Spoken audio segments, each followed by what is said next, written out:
जिंदगी जैसे पहेली, जैसे कि कोई सहेली। जिंदगी जैसे कहानी, थोड़ी नई थोड़ी पुरानी। कभी चाबुक, कभी चॉकलेट, कभी रौनक, कभी धक्कम पेल। ये भी हो सकता है, वो भी हो सकता है, बट ऑलवेज रिमेंबर, लाइफ में कुछ भी हो सकता है।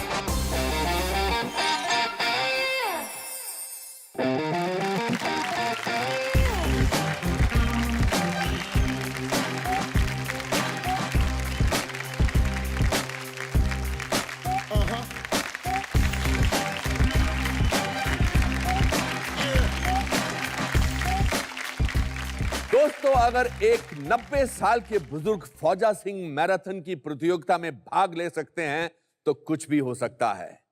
अगर एक न्यूरोलॉजिकल डिसऑर्डर से जूझता साइंटिस्ट स्टीफन हॉकिंग दुनिया का सबसे मशहूर फिजिसिस्ट बन सकता है तो कुछ भी हो सकता है।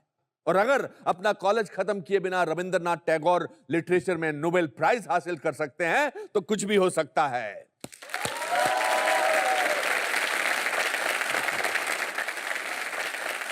दोस्तों, ऊपर वाले ने हम सबको एक अनोखी पहचान दी है इस जीवन में कुछ अनोखा करने के लिए। इस सोच के साथ welcome to the Anupam Kher show. कुछ भी हो सकता है।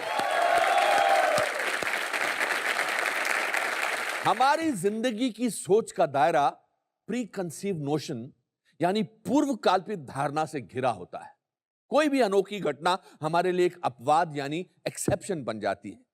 हम सोचने लगते हैं कि ऐसा कुछ हमारे साथ नहीं हो सकता, और फिर किस्मत पर मटकी फोड़ना तो हमारी खानदानी आदत है। एक छोटे कद का आदमी कभी बास्केटबॉल प्लेयर नहीं बन सकता, शरीर से भारी आदमी डांसर नहीं बन सकता, और एक आम दिखने वाला आदमी कभी अभिनेता नहीं बन सकता। यह है हमारी लाइफ के प्री कंसीव्ड नोशंस।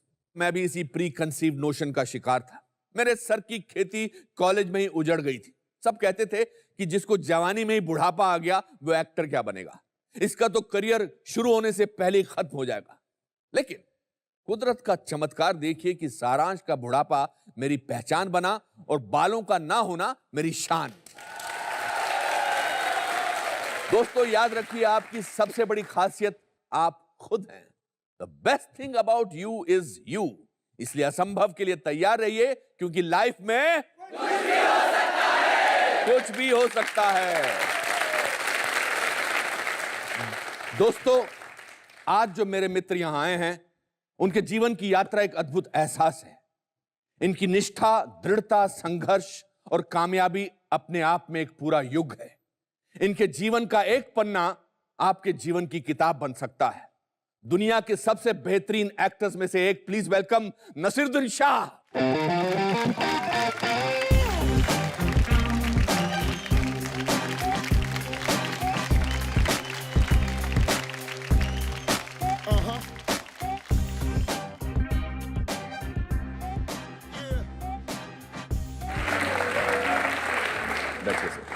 यहाँ नसीर साहब, थैंक यू। आपने ज्यादा कुछ तारीफ कर दी मेरी। बिल्कुल नहीं, मैं तो कम शब्द पढ़ रहे थे।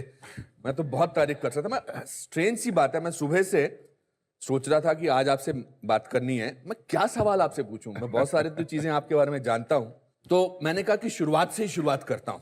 चलिए। नसीर साहब, कितने साल हो गए आपको एक्टिंग करते हुए? प्रोफेशनली या bathroom included? Bathroom included. I would say about 50। Golden jubilee चल रही है आपकी। हाँ, आई वुड से अबाउट 50, या परहैप्स इवन कपल मोर, लेकिन 50 तो कम से कम डेफिनेटली यस। क्योंकि 14 साल का था मैं जब 9th स्टैंडर्ड में थे आपने। 9th स्टैंडर्ड में। और आपने मर्चेंट ऑफ वेनिस किया था। करेक्ट। और उस दिन मुझे एहसास हुआ कि this is where I belong. इस जगह से मुझे कोई नहीं हिला सकता, चाहे कुछ भी हो। वालिद साहब बहुत मेरे पीछे पड़े थे, जैसा कि आपके साथ भी हुआ होगा। भाई, डॉक्टर बन जाओ, इंजीनियर बन जाओ, फौज में चले जाओ। बट ये इसका एहसास कैसे हुआ आपको? उसका बैकग्राउंड थोड़ा सा मैं आपको दे दूं कि मैं बहुत ही बुरा स्टूडेंट था। मैं क्लास में लास्ट आता था। फिजिक्स, केमिस्ट्री, ट्रिग्नोमेट्री वगैरह जो समझाई जाती थी, कुछ मेरी समझ में नहीं आती थी। अलावा लिटरेचर के मुझे किसी चीज का में रुझान नहीं था मेरा। और हमारे स्कूल में बड़े सारे नाटक होते थे, बहुत अच्छे अच्छे। जिसमें कभी मुझे कोई मतलब ट्राई आउट भी नहीं किया गया, अच्छा। क्योंकि जो अच्छे स्टूडेंट थे उन्हीं को रोल मिलते थे। तो खुद मैंने इनिशिएटिव लेकर 4 दोस्तों को इकट्ठा किया और मर्चेंट ऑफ वेनिस के कुछ सीन्स जो जिनको मैं अपना उस्ताद मानता हूँ, एक like Eklavya and Dronacharya is mister Kendall, okay. Geoffrey Kendall साहब जो हमारे स्कूल आते थे हर साल, जी। तो उनकी नकल करने से बीइंग जो एकदम ट्रांसफॉर्म हो जाती थी आपकी आंखों के सामने। इसका इस बात से लेना था कुछ नसीर साहब कि आप इन पर्सनल लाइफ व्हेन यू आप जब आप छोटे थे तो आप बहुत शर्मीले किस्म के इंसान थे और आपको कोई एक एक्सप्रेशन चाहिए था तो उस वर्ल्ड में वो शर्म आपने नहीं अच्छी होती। खासी रिसर्च की है वह मुझे लगता है। थोड़ा बहुत। दैट्स ट्रू एंड परहैप्स उनकी नकल करके मुझे एक एस्केप मिल जाता था from the reality which I hated, which was uninteresting. My life was a bore, I had no friends, I had और आपके ब्रदर्स वगैरह बड़े स्कॉलरली एक स्कॉलर थे, एक चैंपियन एथलीट थे, तो दोनों तरफ से मैं मार खाता था कि ना मैं ये था ना मैं वो था। और सबसे छोटा भाई होना, वैसे तो जितने छोटे भाई मौजूद हैं यहाँ पर उनको सबको मालूम होगा कि छोटा भाई जो होता है is of no use to God, man और बीस्ट।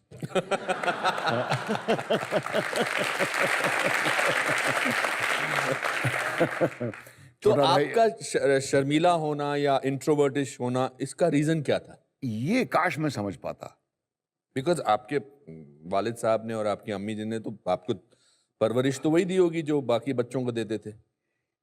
शायद मेरे वालिद साहब को मुझसे उम्मीदें ज्यादा थीं।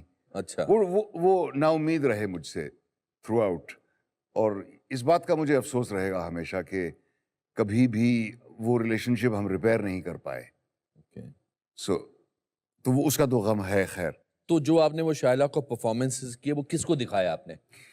एक नोटिस हमने लगाया। अच्छा। कि class 9 presents merchant of Venice, अच्छा। Directed by Shah Naseer, which is how my name was registered in school. Shah Naseer. Shah Nasir. Okay.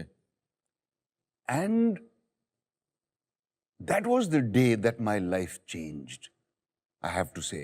और इसीलिए मुझे थिएटर से इतना प्यार है और इतना लगाव है और इतना मैं ग्रेटिट्यूड महसूस करता हूँ थिएटर की तरफ कि I can never repay it. And I went on stage, और जो पहली दफा स्टेज लाइटिंग का एहसास मुझे हुआ कि कितनी चौंधिया देने वाली वो रोशनी होती है, जिसकी अब आदत पड़ चुकी है हमें। जी। लेकिन just recall the first time you went on stage, it's blinding, and all you see is a darkness in front of you, vague shapes of heads जो धीरे धीरे आइडेंटिफाइबल होते जाते हैं कि हाँ वो फादर अब वहां बैठा है, वो मेरा दोस्त वहां बैठा है, वगैरह वगैरह। But that takes a time to while to adjust to that brightness. The most intense fear I have ever felt in my life, Anupam, for that 5 or 10 seconds before I spoke, and my heart was thudding. I thought it would burst out of my chest. But then I spoke the line, and the audience laughed. और आपको कितनी बारीकी से ये क्षण याद है? हाँ. And it was the first time anybody had ever laughed at anything I had ever said. मुझे ऐसा लगा this is the first time anybody is ever listening to anything I have ever said. Because I was the zero in the class. आपको अपने होने का एहसास हुआ? हाँ, कि मैं I am worth something. आप कुछ हैं। हाँ। आपके घर वाले वो परफॉर्मेंस देखने आए थे? नहीं। आपने बुलाया नहीं था? वो आए नहीं? नहीं बुलाया नहीं था क्योंकि उन्हें पता ही नहीं था। पता चलता तो 2 हंटर पड़ते। अच्छा। क्या ड्रामा कर रहे हो? एक तो लास्ट आते हो क्लास में, ऊपर से ड्रामा कर रहे हो। क्रिकेट मैच खेलने में छुप के जाया करता था कि एक्स्ट्रा क्लासेस है। So it was that kind of a thing. और मेरे वालिद साहब ने मेरा कोई काम नहीं देखा ऑन स्टेज। एक मेरी पहली फिल्म देखी उन्होंने, निशांत। निशांत देखी। जो जिसको देख के वो काफी खुश हुए। एक तो मैंने अपना नाम नहीं बदला था। अच्छा। उससे वो बहुत खुश हुए। हाँ। और ये किसी ने सजेस्ट किया था कि आप अपना नाम बदलो, आप फिल्मों में आ गए? जब निशांत की शूटिंग हो रही थी तब ये जिक्र चला। अच्छा। कि भाई बड़ा लंबा नाम है और लोग कैसे प्रोनाउंस करेंगे। तो मैंने कहा भाई शत्रुघ्न सिन्हा छोटा सा नाम है क्या? क्या प्रूव करना चाहते थे आप एक्टर बन के? मजा आता था एक्टिंग करके। प्रूव कुछ नहीं करना आप था। किसी और की जिंदगी जीते थे इसलिए?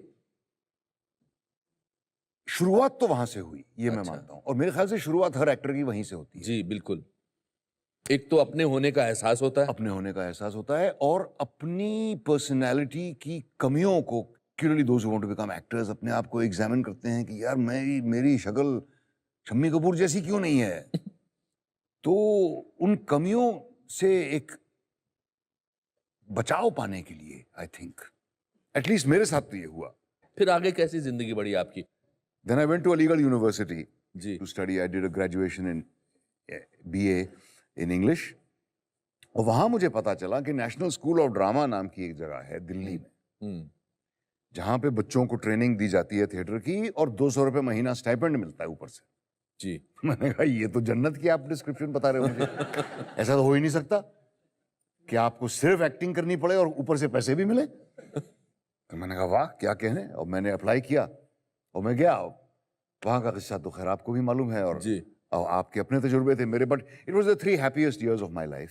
मेरे लिए भी एब्सोल्युटली 3 साल जिंदगी सिर्फ उसी माहौल में, थिएटर के, किताबों के, सुबह से रात तक। विश्वास नहीं होता था हाँ। कि ये रियल है। हाँ। फिजिक्स भी नहीं पढ़ाई जा रही, मैथमेटिक्स भी नहीं करवानी पड़ती।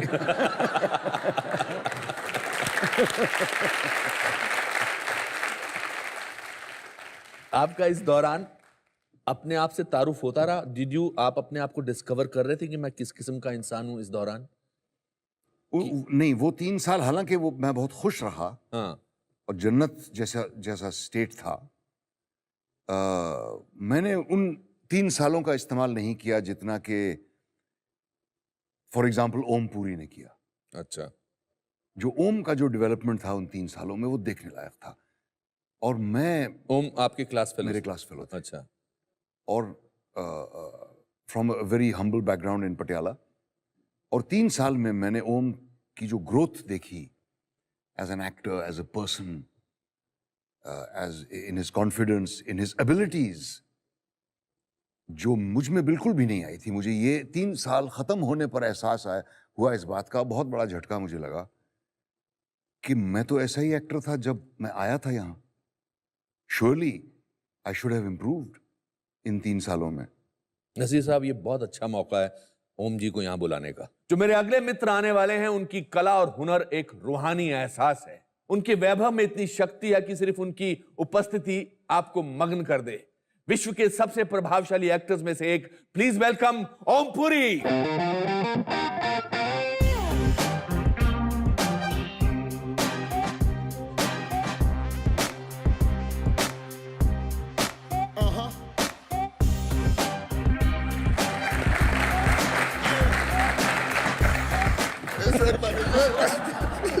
खुश रहो। ब्लेसिंग्स तो दे दी। आइए सर, आपके पाँव छू के बड़ा अच्छा लगा। नसीर साहब, आप यहाँ आ जाइए। मैं उधर जाऊं? हाँ। बीच में यार। हाँ जी। पुरी साहब। हाँ जी। आप बहुत अच्छे लग रहे हैं। क्या बात कर रहे हाँ। सीरियसली हैं? सर, ये जिस फ्रेम में मैं नसीर और ओम को देख रहा हूं, काश मैं इधर की जगह आपके बीच में बैठा होता। एक खजाना है, बहुत अच्छा खजाना है, बहुत खूबसूरत खजाना है। मतलब मैं इस फ्रेम को ताउम्र देख सकता हूं। अभी नसीर साहब से बात हो रही थी, आपके बारे में बात कर रहे थे। आप मुझे कुछ शक की निगाह से क्यों देख रहे हैं नसीर? मैंने खजाना है, कहीं लूटोगे तो नहीं? नहीं।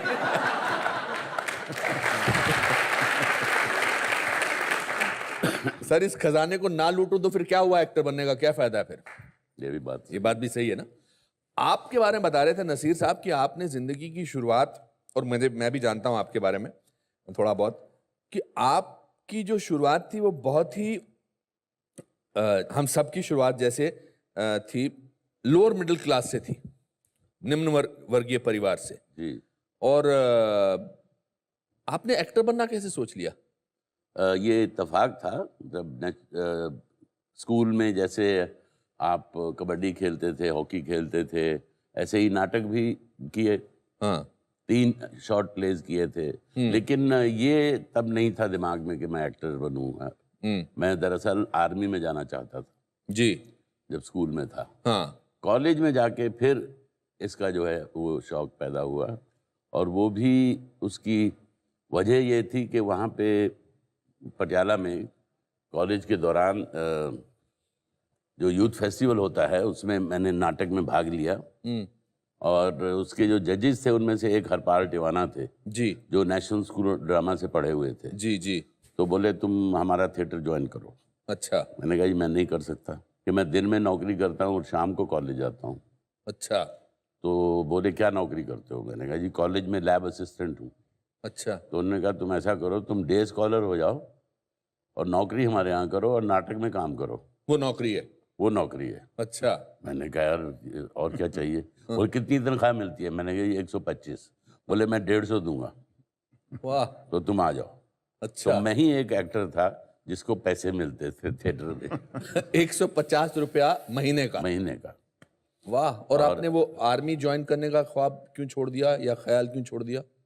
बस जब नाटकों में काम करने लगा तो मुझे ये एहसास हुआ, मैं बहुत घुटा हुआ था बचपन में, अच्छा एक्सट्रीमली इंट्रोवर्ट, और खासकर लड़कियों के मामले में तो मतलब उनसे भी ज्यादा शर्मिला। अच्छा हाँ, निगाह उठती ही नहीं थी। अच्छा हाँ, मन करता था निगाह उठाऊं अच्छा लेकिन उठती नहीं थी।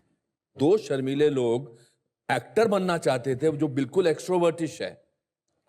हाँ, लेकिन मुझे ये महसूस होता था कि मैं जो जिंदगी में महसूस करता हूँ, जो डिस्पैरिटी है जिंदगी की, जिससे चुभन होती है, जिससे तकलीफ होती है कि क्यों गुर्बत है दुनिया में, क्यों कोई अमीर है कोई गरीब है, ये सब चीजें जहन में आती थी।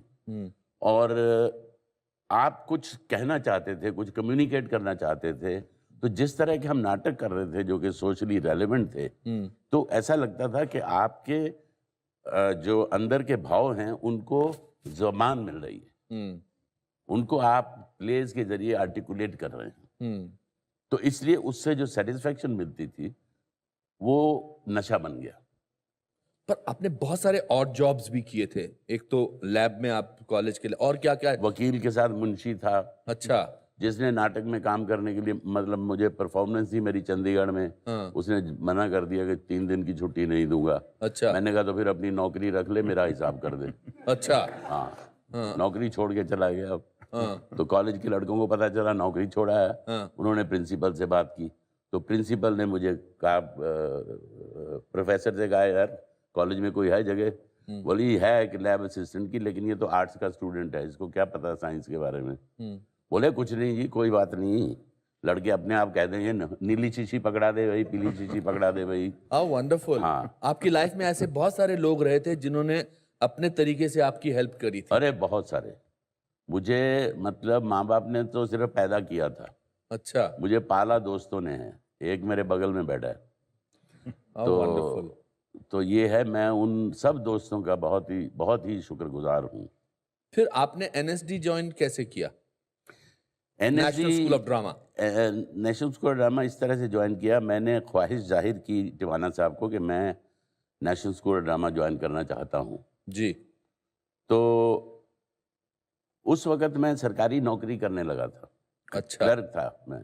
हाँ। लोअर डिवीजन क्लर्क था जी। तो उन्होंने मुझे डिस्करेज किया। उन्होंने कहा देखो तुम सरकारी नौकरी कर रहे हो, सरकारी नौकरी मिलना बड़ा मुश्किल होता है जी, और थिएटर में धन नहीं है और तुम गरीब परिवार से हो, तो इसलिए तुम क्या कमाओगे, कैसे कमाओगे। बहरहाल मैंने ठान ली थी, मैंने चुपके से अप्लाई कर दिया। इंटरव्यू आ गई, इंटरव्यू दे दी, फिर सिलेक्ट हो गए।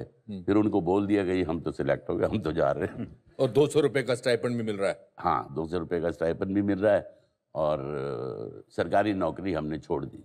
नसीर तो साहब बड़े कैलकुलेटेड रिस्क लिए जिंदगी में जी, बिकॉज लूज करने को कुछ नहीं था। लूज करे कुछ। नसीर साहब, आपकी पहली मुलाकात, योर फर्स्ट मेमोरी ओम जी की क्या है? पहले दिन स्कूल पे ओम और जसपाल दोनों पटियाला से आए थे जी। मैं सीढ़ियाँ चढ़ रहा था, तीसरी मंजिल पे था स्कूल जी। तो ओम खड़े हुए थे वहां पर, जसपाल बाथरूम के अंदर था। हाँ। सफेद कमीज पहने हुए थे दोनों, मुझे अच्छा। ये याद है। अच्छा। और जैसे ही मैं सीढ़ियों पर से आया, ओम ने कहा कि माय नेम इज ओमपुरी। अच्छा, अंग्रेजी में बोले? हाँ। अच्छा। और मैंने कहा my name is Naseer Shah. मैंने ये सोचा कि बड़ी अच्छी आवाज है इसकी, काश मेरी आवाज ऐसी होती। मैं बताना चाहूंगा दर्शकों को कि जसपाल एक एक्टर थे, इनके क्लास फेलोज थे और बहुत अच्छे एक्टर्स थे। और पुरी साहब, आप आपके इनकी फर्स्ट मेमोरीज कुछ हैं, आपको याद है कुछ? मेरी इनकी जो हमारी कितने साल की दोस्ती है भैया? 45 के करीब हो गए हैं। 76 से नहीं भाई, 70 से 70 से, तो बहरहाल 44 40 से ऊपर। नसीर साहब ने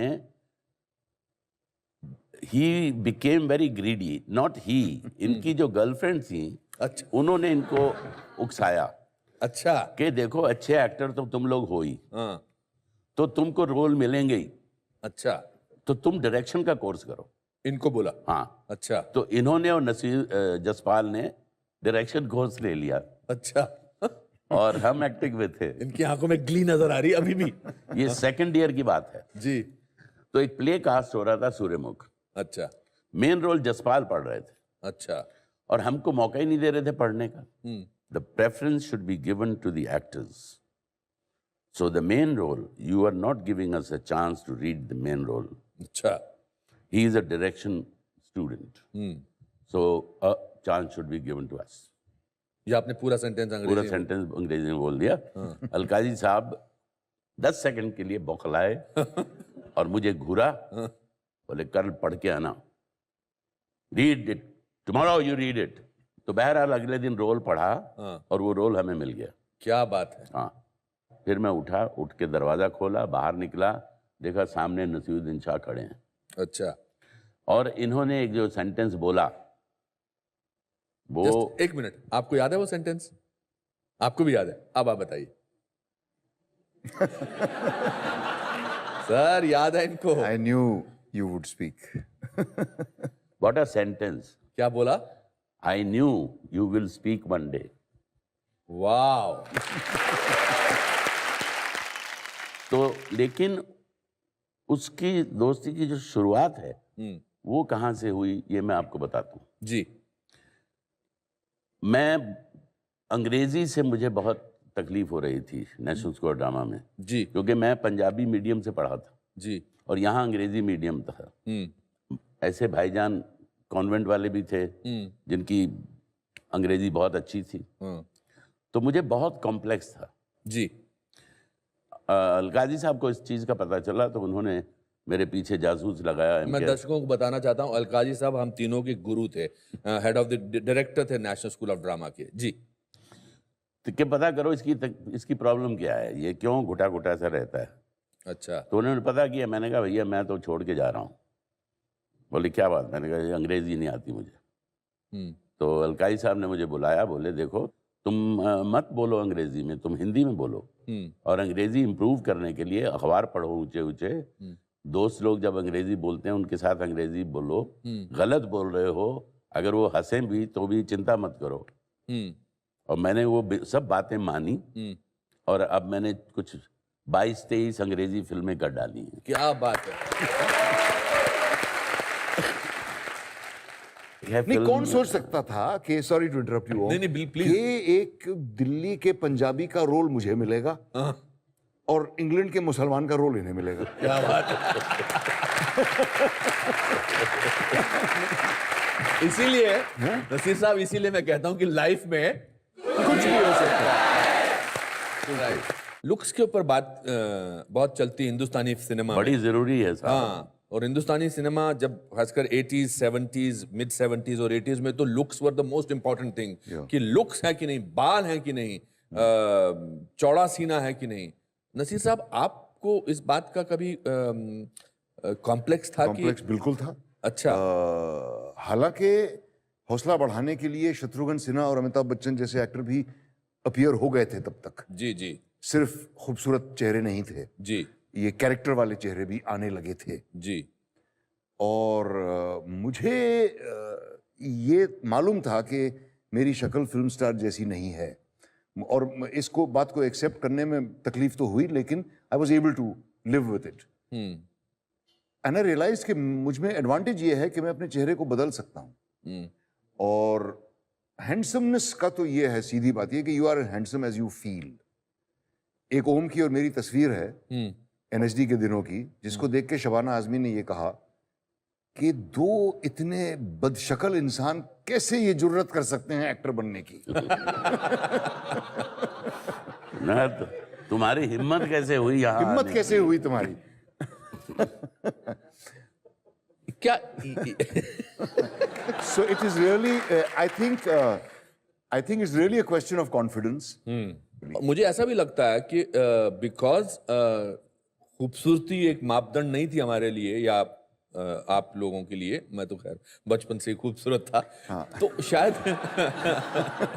तो उसकी वजह से आई थिंक अपने क्राफ्ट पे हमने ज्यादा ध्यान दिया, बिकॉज हमको कुछ और प्रूव करना था। पुरी साहब, ऐसा आपको लगा था? बिल्कुल। देखिए क्या है कि नेशनल स्कूल ऑफ ड्रामा का हम बहुत ऋणी हैं, क्योंकि सही मानों में एक्टिंग क्या है वो वहाँ सिखाई गई। और जैसा नसीर ने कहा कि हम अपना चेहरा बदल सकते हैं, मतलब आप हम लोगों की नकल करना थोड़ा मुश्किल होगा, क्योंकि आप अलग अलग तरह के किरदार कर रहे हो, एक ही स्टाइल नहीं है जी। तो ये अंतर है जी। हमारे एनएसडी के ट्रेनिंग में जी। और बाकी जो अपनी चेहरा शीशे में देख के आते हैं उनमें। आप दोनों को कभी आपस में नसीर साहब एक दूसरे के प्रति जेलसी का ईर्ष्या नहीं बहुत हुई मुझे। हाँ बिल्कुल, जब ये सारी अंग्रेजी फिल्में इनको मिल गई। अच्छा। कैसे नहीं, बहुत बहुत ईर्ष्या हुई मुझे, बहुत सख्त। अच्छा। लेकिन खुशी भी हुई कि भाई ठीक है। नहीं देखिए, मैं ही कर रहा हूँ। मैं इनसे इत्तेफाक नहीं रखता हूँ, क्योंकि जब मुझे पहला इंटरनेशनल अवार्ड मिला था कार्लो विवारी में, और मैं वहाँ था। किस फिल्म के लिए मिला था? अर्धसत्य के लिए। हाँ। तो उस वक्त नसीर साहब यहाँ थे और मैं वहाँ था। तो प्रेस वालों ने इनसे पूछा कि भैया how do you feel and what is your reaction. तो इनका रिएक्शन ये था कि I am very proud of it. Om was born with a wooden spoon in his mouth. That was his sentence. अच्छा। हाँ। हाँ, बट ईर्ष्या होना तो एक पॉजिटिव साइन है। बिल्कुल। देखिए हिंदी में दो शब्द होते हैं, एक तो ईर्ष्या होता है, एक होता है स्पर्धा। अच्छा। Competition and envious. तो ये कंपटीशन वाली स्पिरिट है। नहीं, मैं एनवियस हूँ। एनवियस है? अरे सर, आप यार बोलने दीजिए ना।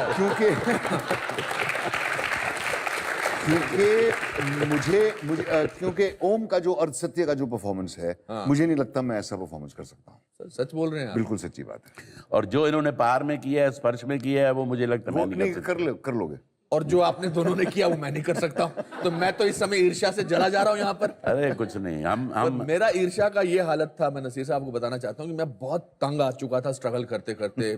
और ये तो बड़ा डिग्निफाइड सेक्सी लुक है। उस समय जब गंजा हो रहा था तो आधे बाल यहाँ से निकल रहे थे, आधे यहाँ से निकल रहे थे। और मेरे पास थिएटर के फोटोग्राफ्स हुआ करते थे।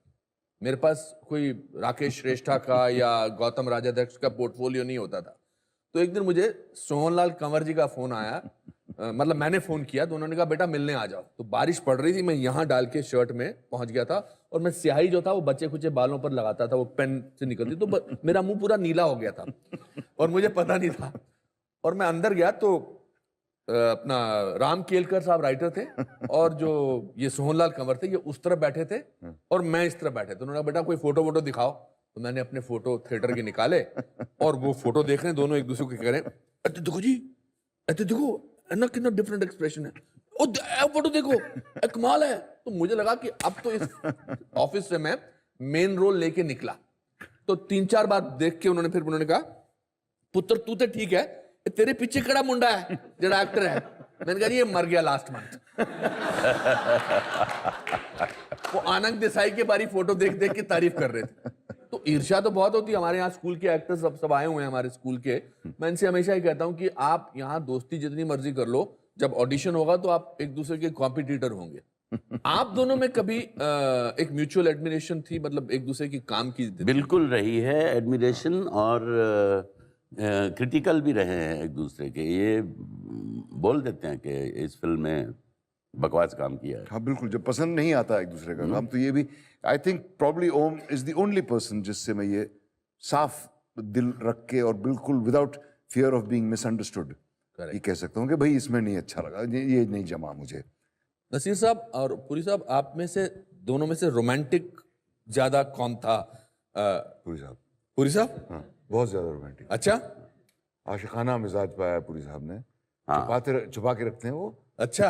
हाँ, मतलब ये एग्री कर रहे हैं? हाँ, फूल वूल ले जाते थे लड़कियों के लिए, फूल ले जाते थे? फूल ले जाते थे, फल ले वो जाते थे, कभी मिठाई ले जाते थे। अच्छा, मैंने ऐसा कभी कुछ नहीं किया। अच्छा, आपको इसकी जरूरत नहीं पड़ती थी, आप करते नहीं थे? इनको जरूरत नहीं पड़ती थी, मैं समझ गया। मुझे मेहनत करनी पड़ती थी। हाँ।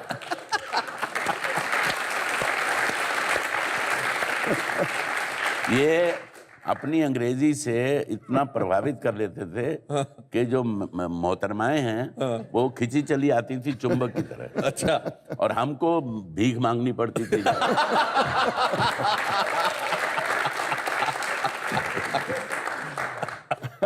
अल्लाह के नाम पे हैं? अल्लाह के नाम पे कुछ कर दो। बहुत अच्छे। When you look back, आप दोनों जब अपनी जिंदगी को देखते हैं तो उसको अगर समअप किया जाए नसीर साहब कि तो क्या पाया और क्या खोया आपने? एक अपने वालिद के साथ रिलेशनशिप जो था वो खोया, उसके अलावा सिर्फ पाया है। बहुत मैं अपने आप को खुशकिस्मत मानता हूँ। थोड़े सा क्रेडिट इसका मैं भी लेता हूँ कि मैं सही जगह पर सही वक्त पे मौजूद था। I think I have had very good luck. पुल साहब आपने?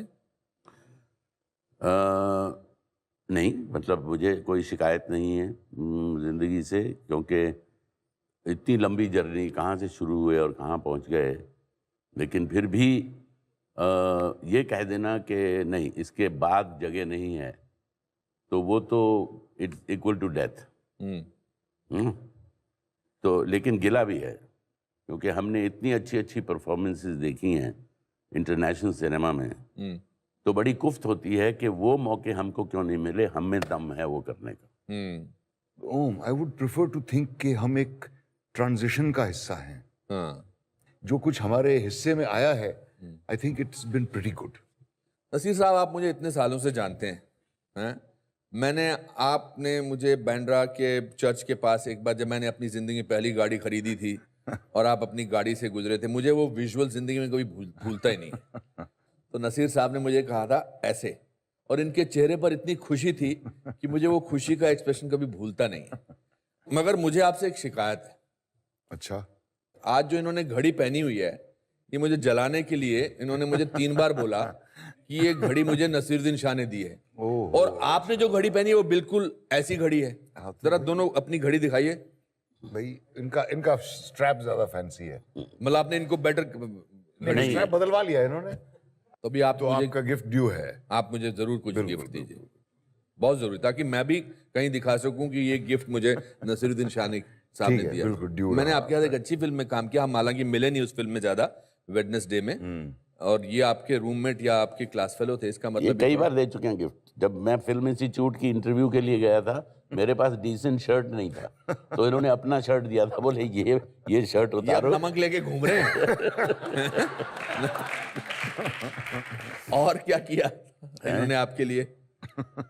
भैया मैं इनका बहुत ऋणी हूँ, क्योंकि सचमुच मतलब वैसे गोविंद निहलानी, श्याम बेनेगल मैं मानता हूँ मेरे मेंटर हैं यहाँ, लेकिन मुझे जो धक्का दिया है, अगर ये नसीरुद्दीन शाह मुझे धक्का नहीं देता तो मैं आज यहाँ नहीं पहुँचता। क्या बात है, क्या बात।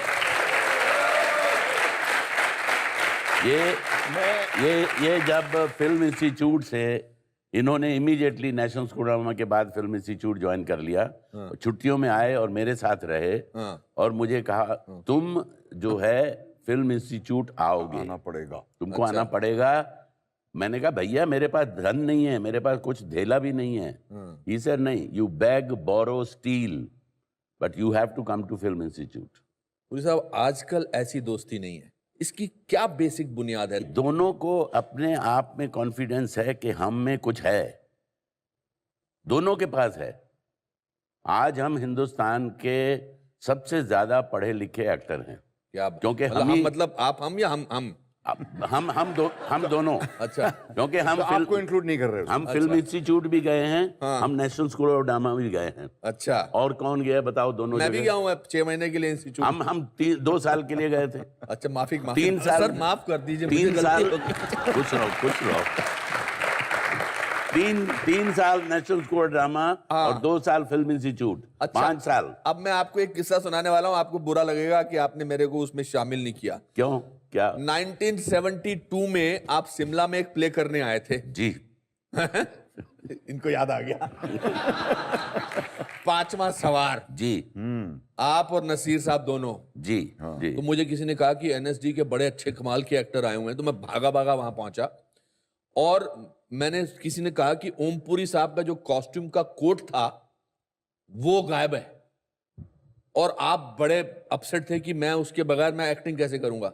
जी। और मैंने आपसे कहा था जी मैं अपने पिताजी का कोट आपके लिए ला सकता हूं। बिल्कुल सही है। याद है? याद है। मेरे पिताजी ने वो कोट पहना हुआ था, मैंने उनका वो बंद गले का कोट उतरवाया और आपको पहनाया था मैंने। सर मैं, अभी मेरी बारी। नहीं नहीं,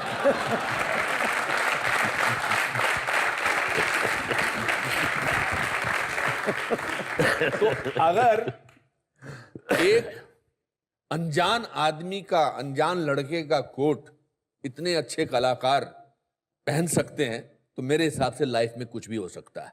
अरे बिल्कुल। है ना? आपकी लाइफ में कोई ऐसा फैक्टर हुआ जिसमें आप कह सकें कि यार ये हो सकता है ना, तो कुछ भी हो सकता है? अब ये अपने आप में यही एक है कि एक 6 साल का बच्चा चाय की दुकान पे चाय के गिलास धो रहा है और आज वो ओमपुरी बना बैठा है, तो जिंदगी में कुछ भी हो सकता है। क्या बात है। वाह। नसीर साहब आपके, मैं ओम का ही एग्जाम्पल दूंगा। अच्छा। क्योंकि काफी कुछ जो मैं करना चाहता था ही हैज अचीव्ड। कौन सोच सकता था, फॉर एग्जाम्पल जब हम तीनों एनएसडी में थे, हालांकि आप उस वक्त हमारे साथ नहीं थे, बट कि हम तीनों का रास्ता इस तरह बनेगा, किसको मालूम था? नहीं। अपने अपने रास्ते मिल ही जाते हैं और उन रास्तों पर जो भी मिले उसे एम्ब्रेस करना चाहिए, क्योंकि वाकई में कुछ भी हो सकता है। How wonderful, how wonderful. चलिए, यहां आई स्टूडेंट ऑडियंस, क्या आप चाहते हैं कि हम आपको भी एक ऐसा मोमेंट दें जिसे आप कह सकें कि मेरी लाइफ में कुछ भी हो सकता है? तो मैं आप में से किसी एक का नाम चुनूंगा इसमें से, और जिसका नाम नसीर साहब निकालेंगे उसे मौका मिलेगा स्टेज पर आने का। नसीर साहब।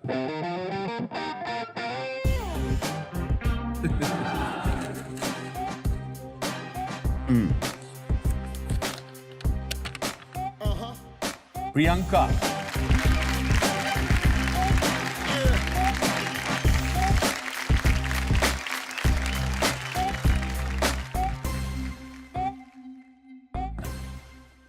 हेलो बेटा, कुछ लो bye. It's so strange Priyanka, जब आप बैठिए, प्लीज बैठिए।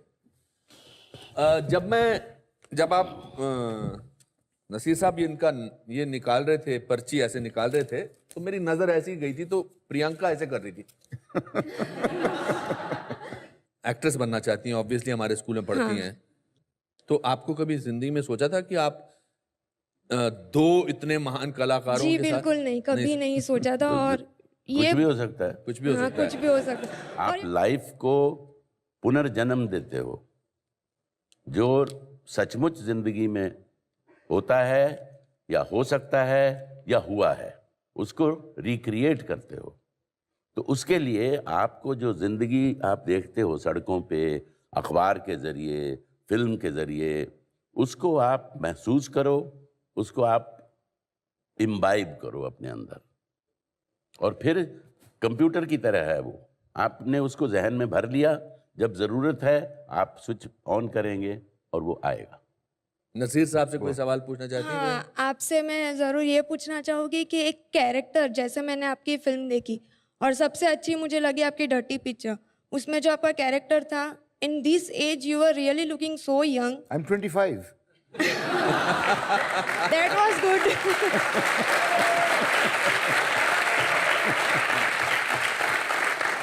तो हमेशा हमें ये कुछ लोग बाल काले करते हैं, हाँ, ये मैं सफेद वाइट करता डाई हूँ। करते हैं। तो ये पूछना चाहूँगी कि एक कैरेक्टर में आना, जैसे हमें स्टूडेंट्स को सिखाया जाता है बी इन दैट कैरेक्टर, तो वो हम कैसे लाएं, मतलब एक कैरेक्टर में आना? अब देखिए, शुक्रिया एक तो आपने जो कहा उसके लिए।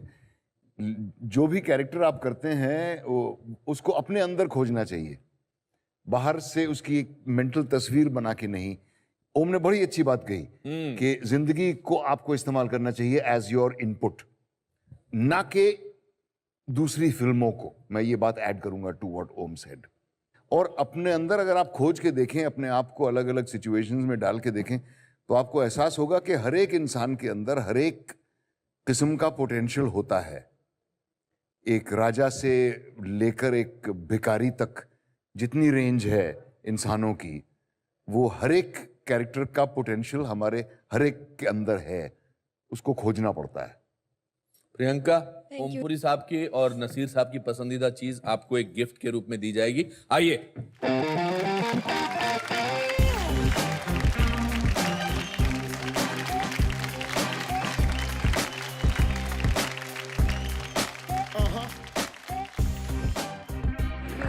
All the best. There you are. Thank you very much. Congratulations. Come take a picture ना। बाकी लोगों को ईर्ष्या हो रही है।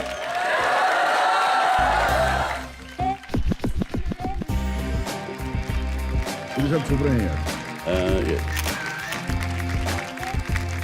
Thank you very much, God bless you. Naseer साहब, पुरी साहब, आपकी लाइफ में तो हजारों अवार्ड्स आपको मिले हैं, मगर मैं अपने कुछ जज्बात एक पेपर पे डाल के आप लोगों के लिए लिख के लाया हूं। क्या बात। और दोनों ताम्रपत्र पर सेम चीज लिखी है, इसलिए मैं एक ही पढ़ के सुनाना चाहता हूं। ठीक है। और दूंगा मैं आप दोनों को। ये बहुत दिल से और बहुत शिद्दत से और बहुत प्यार से और बहुत मोहब्बत से मैंने आप लोगों के लिए लिखा है। इरशाद। मैं पढ़ के सुनाता हूं इसे। भारतीय सिनेमा जगत की त्रिकाल धारा, आपको हमारा सादर प्रणाम। आप प्रेरणा है एक अनंत स्रोत के। आपके जीवन की गहनता समझना हमारे बोध के परे है। जैसे हथेली की लकीरों में हम अपनी नियति खोजते हैं, वैसे ही आपके संघर्ष में अपनी उन्नति देखते हैं। आप अनुशासन और अनुष्ठान की वो उच्चतम शिक्षा हैं जिसे प्राप्त करने के लिए कड़े परिश्रम की आवश्यकता है। आपकी कला और आपकी प्रतिभा का अनुभव हमारे लिए सौभाग्य है। आप इसी तरह हमें अपने कार्य से प्रेरित करते रहें, यही हमारी विनती है। अनुपम खेर। क्या बात है। थैंक यू नसीर साहब।